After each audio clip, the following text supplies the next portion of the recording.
안녕하십니까. 조국혁신당 대변인 김보협입니다. 논평하겠습니다. 진실은 아무리 감추려 해도 스스로 제 모습을 드러내기 마련입니다. 윤석열 대통령이 압도적 찬성으로 국회를 통과한 최혜병 특검법을 거부해서는 안 되는 이유가 차곡차곡 쌓이고 있습니다.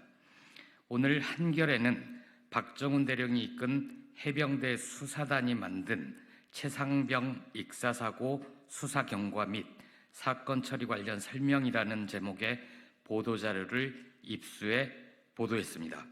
모두 8쪽짜리 문서로 익사사고 발생 경위, 익사사고 수사 경과, 예상 질의로 구성됐으며 업무상 주의 의무를 소홀히 한 과실이 있다고 판단해 임성근 전 사단장을 포함해 8명을 경찰에 이첩한다는 내용도 포함되어 있다고 합니다.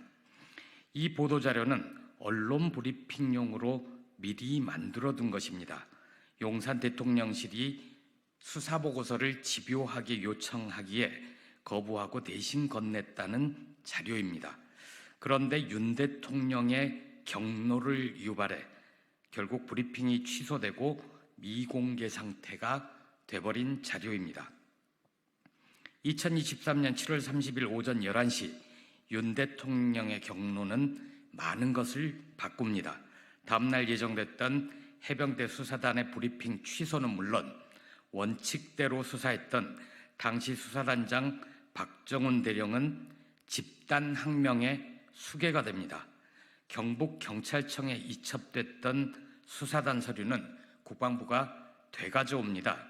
이 과정에서 윤 대통령의 핵심 측근인 이시원 전 공직기강 비서관과 유재은 국방부 법무관리관이 수차례 통화합니다. 경찰 이첩 대상은 임성근 당시 사단장 등 6명이 빠지고 현장 책임자 2명으로만 축소됩니다. 이 모든 것이 최혜병 특검법의 수사 대상입니다. 윤 대통령은 최근 취임 2주년 기자회견에서 경로한 적이 없다고 거짓말을 했습니다.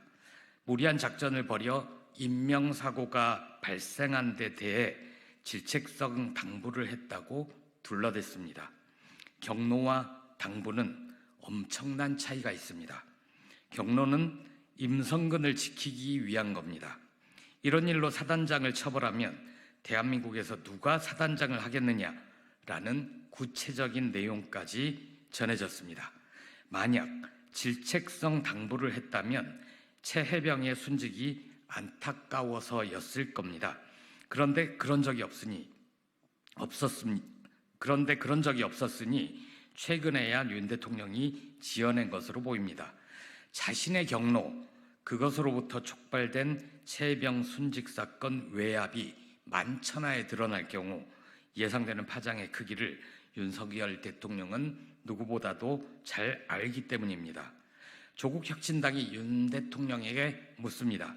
윤 대통령은 지난해 7월 30일 11시 최상병 사건에 대한 보고를 받은 적이 있습니까? 그 회의에서 경로한 적 있습니까?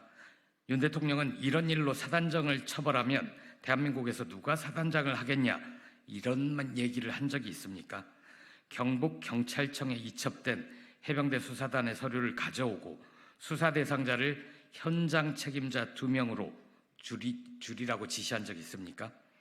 윤 대통령이 이 모든 질문에 자신 있게 대답할 수 있다면 압도적인 국민들께서 찬성하고 있는 최혜병 특검법을 거부할 이유가 없을 것입니다.